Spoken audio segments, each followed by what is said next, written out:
Panibagong araw na naman mga sangkay sa mga bago pa lang at hindi pa nakakaalam.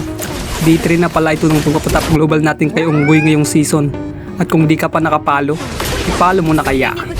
Sa game nga na to ay katapat natin si Pubios sa XP. At ito nga pala ang build at emblem na gamit ko dito. Pero nakadepende pa rin yun sa katapat mo. At sa emblem naman, mas maganda na sa akin yung support emblem na naka Warcry. Sa strategy naman mga sangkay, ganun pa din.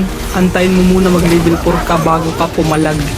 At dito nga nagbabalagbagan na sila at sakto nakita ko low HP yung Pubios kaya pinagtutumba na natin sila isa-isa. At ganun lang, balik tayo ulit sa lane para mag-clear. At dito nga sakto buhay na ulit yung Pubios kaso snubber yung unggoy natin mga sangkay. Mamaya na kasi Pubios, kalma muna. Pansin talaga siya no? Kitam, habol pa. Habol.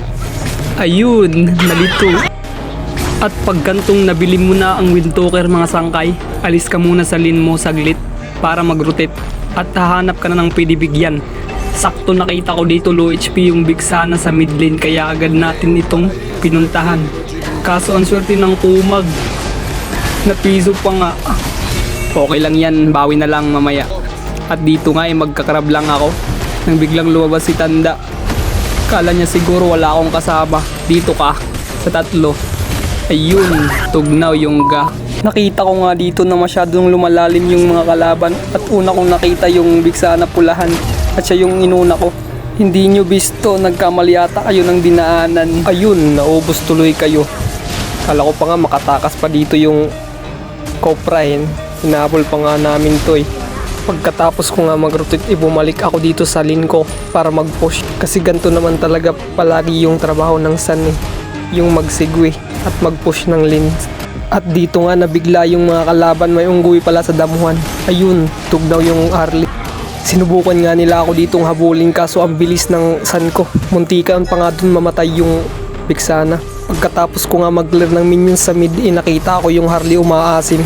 At dito inabangan ko na yung Harley. Kala na siguro makakatakas siya. At dito, pumasok pa yung Pubios. Kala niya siguro kaya niya ako. Hindi niya alam nakabuild na ako Ganun kasakit yung Warcry sa Sun mga kasangkay. Sa punto nga ito kinukuha na namin yung Lord. At malayo pa nga yung core namin. At ibang klase din yung Cobra nila. Ayaw magpatalo. Kinuntis niya pa nga ito Munti ka pa nga niya itong makuha. Buti na lang dumating si Pacquiao.